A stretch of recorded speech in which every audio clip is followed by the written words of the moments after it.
Reg Aaftink arrives to work on Salt Spring Island 3 days a week.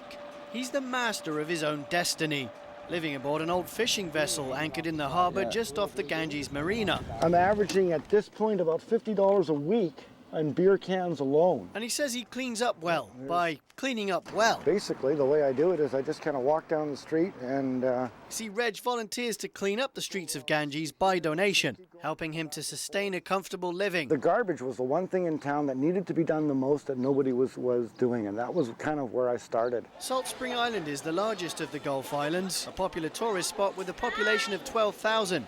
When Reg first visited on Labor Day 3 years ago, he fell in love with the place. I like being self-employed. I've been self-employed pretty much mostly since my late 20s. I've pretty much tried to do things without having a boss. He worked in home maintenance and landscaping for 20 years and blames the economy for losing his house in the late 90s. I felt betrayed. You know, you work hard and then suddenly there's all of a sudden one day no work and nobody really seemed to care. So I thought, well, I think living on a boat, I could pay off the boat, therefore own it, therefore you're not in debt, therefore you're not going to lose it when times get tough. He finds landscaping to be seasonal, leaving him broke in the winter.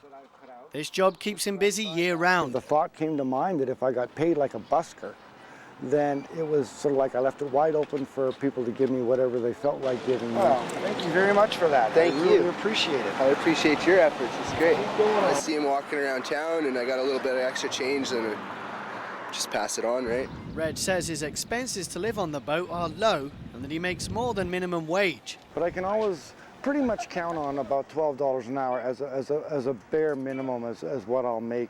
Reg feels quite at home contributing to life in Ganges, living proof that you can carve a niche for yourself if you Salt Spring on opportunity. Reporting from Salt Spring Island, I'm James Green for The Daily.